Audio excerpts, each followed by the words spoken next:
Hi. So, when I lived in Iowa City, I used to give my little girls, beer for breakfast. And I know that makes me a bad mom. But it was okay, it seemed okay at the time because it was Lambic, you know, that framboise raspberry beer. And we would mix it with orange juice, and it was only on certain Saturdays, which were, of course, home football game Saturdays. So if you're starting to get the idea that maybe we were football fans, you'd be right about that. We were huge Hawkeye football fans. We had a huge 2-story tall black and gold Hawkeye flag hanging on our house every Saturday. I had a pancake brander with a Hawkeye on it, so that was awesome. We had a tailgate every Saturday, and then we would walk over to Kinnick Stadium, and we would watch the game. So that was all awesome. In fact, everything was great in Iowa City for me in 2005. I was on the law faculty, and I loved being a law professor. That was my dream job, and I really loved doing it. And, you know, to the extent you care about football, and maybe you know, the Hawkeyes in that time period were awesome. Coach Kirk Ferentz was there, and they were doing really, really well. So everything was great, except that would be a boring story. So enter a little problem in paradise. What shouldn't surprise you at this point to picture me at my kitchen table in Iowa City. I'm drinking my coffee, I'm reading the paper, I'm reading the sports section of the paper. And above the fold, it's got this big photograph, and it's all pink. It's extremely pink. It's showing the brand new visitors' locker room at Kinnick Stadium, which I was unaware that, I mean, I knew they were rebuilding the stadium, but I didn't know about this part. It was a photograph of this new locker room, and it was all pink because everything in the visitors' locker room was pink. It had pink carpet, pink tiles, pink walls, pink everything, including pink urinals. And this was a celebratory article. Everyone was really happy about it. What I hadn't known, even though I was just the hugest Hawkeye fan, I was too new as a Hawkeye fan to know that there had been this tradition going back to the 1980s. Coach Hayden Fry had built this thing called the Pink Locker Room, and people loved it. One of the media reports referred to his pink locker room as Barbie's dream house on acid. So it gives you a little flavor of it. In 2005, the headline said, "We have rebuilt the pink locker room and we have made it even pinker." So that was apparently awesome. But what I felt like sitting at my table was like the president of the university had reached across my breakfast table and just slapped my face really hard. It's like I could feel his hand on my face. And maybe some of you think that that's an overreaction. I'm sure a lot of people would still think that. But to me, it really wasn't an overreaction because I happen to be an expert on discrimination law and on gender bias and on cognitive bias, how our brains create bias, and how when you soak up stereotypes and things like gender slurs in the environment, how that can actually lead pretty directly to the kind of discrimination that my career was based on eradicating. So I felt it very personally as an insult as a faculty member and member of this community, but also professionally. I mean, I knew that this was a gender slur, I knew it was wrong, I knew it was illegal. So I was pretty shocked by it. I have to pause here for a second just to appreciate, though, how clever and this particular gender slur was. Because when Hayden Fry put this into place in the 80s, he ended up writing about it in his autobiography. And the first word that he used about it was passive. He said, "Oh, why did I create this pink locker room? Well, everyone knows pink is a passive color." And that was referring to some research, some very briefly done and badly done research at the time where they basically held up pink cards to people, men, always men for some reason, and then they would push on their arms and see if they felt weaker. And they did. It was proof of something. So he said that, and then the very next sentence he said, also, pink is the color of girls' bedrooms and sissies. That's in his book. So there was that going on, and people thought that was kind of funny. You know, there was this layered joke here.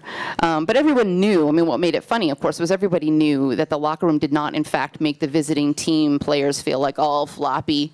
They were so relaxed and calm, they couldn't, like, hold the ball. You know, in fact, what they would say when the newspapers would interview them about it, because everyone thought it was funny, including the newspapers, was, "I feel really disrespected by that pink locker room, and it fires me up." So it wasn't helping the Hawkeyes win games in that sense, but everyone still loved it. It was funny. And the fans who talked about the pink locker room said things like, you know, don't be deliberately obtuse about this sort of joke about it being calming. They'd say, of course it's meant to shame and humiliate. Of course it's meant to put down the other team as being, you know, girls and sissies, and they would have used other words like fags and queers and women and so on. So that was the backdrop. And there I was, you know, starting at my breakfast table. Didn't take very long before I talked to a colleague friend of mine about it. Her name is Erin Bazuvas. And if I was untenured, she was more so. She was, I don't remember whether she was a visitor or an adjunct, but she had that kind of role, and she was yet to go on the job market for her job. But we were both really offended by the pink locker room and wanted to do something about it. We also both knew that it was maybe going to get a little dicey if we did something about it. So we first talked about it, and then we decided to mull it over. And apparently that mulling it over period lasted for each of us about like an hour. And it was a Saturday morning. We had been talking on our way home from our ice hockey game where we both played ice hockey. So she went home and she wrote something about it on her blog because she's younger than me and cooler, so she had a blog. And I didn't have a blog, so I wrote to the provost. I actually knew the provost. She was a friend of mine. Like everyone was a friend of mine in Iowa City. You know, small world, small faculty. So the provost was a friend of mine, and she'd actually written a book called Gender and the Law. So she was like the ultimate expert on this. And the associate provost, who was also the special assistant to the president for equal opportunity. So that was my move. And I have to tell you, my finger hovered a little bit over the keyboard for a moment because I was not stupid about what might happen. But I pushed send anyway, and my colleague Erin put stuff on her blog anyway. And sure enough, things got dicey. And they got dicey in 3 different ways, I would say. One was in sort of expected ways. One was kind of in between expected, but the degree of it was wow. And then some unexpected things. So the expected, I would say, was the hate mail. We got a ton of it. It makes a really fascinating read, and I actually really welcomed that. Erin and I had different approaches to it. She said the right thing to do with hate mail is to ignore it. I said the right thing to do with hate mail is to answer it, and I did, except for the ones that were like too much like a rape threat. I just thought, okay, that's a lost cause. But if it wasn't a rape threat, overtly, I answered it in a friendly way. I did some deep breathing. I wrote back, and I sent them my FAQ on, you know, like the technicalities of cognitive bias theory. And and don't laugh, because it worked. I mean, you would not believe the amazing conversations that resulted from that. So that was, I had these dialogues where people really got it, and they were interested, and it changed some minds. So that was wonderful. And that was in a sort of red state, blue state time where really people were thinking, there is no such thing as civil dialogue. Well, you can start with hate mail, and you can get to civil dialogue. It was incredible. The sort of unexpected thing was how negatively the town, kind of the environment around us in Iowa City reacted. There were billboards calling for us to be fired.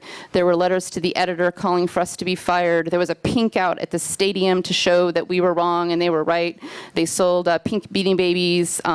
There's a pink T-shirt that called for us to be fired. It was somehow clever. It said something about giving us our pink slips, so that was funny. It's a little weird atmosphere. The thing that was really weird and really oppressive and unexpected was the reaction of my colleagues, and specifically my colleagues on the law faculty, who, you know, everybody knows, right? Super feminist lefty people by definition.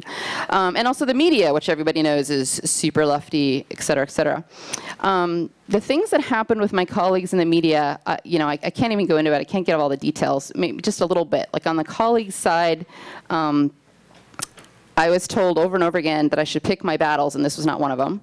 And then when I wasn't listening to that, they shunned me. I was told that my colleagues on the faculty did not like warriors. That's a quote. And remember, I was pre-tenure, so the point was very expressly, this is going to be a problem at tenure time if you keep this up, so shut up. The dean told me I wasn't allowed to talk to the media. And the provost that I mentioned earlier, who had written that book called Gender and the Law, long story about how this happened, but she very effectively shut down discussion on campus about this. So that was going on my colleagues' side. On the media side, it was even weirder in a way, because why would the media care, right? They're there to report the facts. Well, I gave them the facts over and over again. I gave them the excerpt from Coach Fry's book, and they would only report the word passive, and they would translate it into the word calming, because that doesn't sound as gendered. And even though I'd given them those other words, I would specifically do it because you know what? A part of the weirdness going on, like the book in the library at Iowa City, somebody had taken a razor blade and sliced out that page of the book. That was just how weird and oppressive it was. I can't tell you all the details, but I would give the page in, printout to the press, and over again they wouldn't report it. It was almost like they were colluding with the university to say there is no problem here. So overall, the effect of that on me was not great. It was a little bit like Ingrid Bergman in that film Gaslight, where the word gaslighting comes from, if she were untenured. So, what happened? Somebody told me I gave a talk at LSA earlier this week, and somebody who I knew indirectly said, "Oh, I heard they fired you, right? Because your scholarship was bad?" And I said, "No, that's interesting. Actually, I quit. I quit kind of abruptly, although I felt bad about that for my students, so I stuck it out for the last semester. I quit, and I moved up here, and I really just quit. I had no job. I had nothing. But I just couldn't stay there anymore in those circumstances. And this is the part of my story where beer comes up again, beer at breakfast. Because, I'm being quite honest here, that's how it was. I didn't have beer for breakfast, but I thought about it. Because it was a very difficult thing to do. It was the hardest thing I had to do in my life, was to make the decision at the time to keep fighting the battle that the people told me not to fight, and then to make the decision to quit, because, as I mentioned earlier, this was my dream job, this was my dream career, and I gave it up. So that was tough. One thing that helped me, and that helps me still, is actually science. Going back to the research, I learned about this thing called system justification, which sounds very woo-woo, but it's this great research that helps you understand why my colleagues would have behaved that way, why the media might have behaved that way. And basically what it tells you is we're all very powerfully motivated psychologically to say everything's great, everything's fine, don't start criticizing basic aspects of our system. So that's what makes it so hard, to do social justice work. But there's also some good news related to the way system justification works, according to the theory and the studies. And that is, it's this incredible sort of tipping point thing where people, because they want to support the current system. Okay, I'm almost done. So they want to support it, and they want to support it, but if they see it changing, bam, it changes like mad. And we saw this with marriage equality. It was like unthinkable, unthinkable, unthinkable. Oops, love is the law, duh, marriage equality, right? So I'm very, very optimistic. And one thing that makes me optimistic also is that I founded a nonprofit. I think that's in my bio there. I founded it with a wonderful colleague who's here tonight and will tell you a story about gender justice. And let me just see. In case you're wondering, yes, the Pink Locker Room is on our docket. And in case you're wondering about the statute of limitations, because I do get asked about that, as if that would be an issue, there is no statute of limitations on a monument to misogyny. Thank you.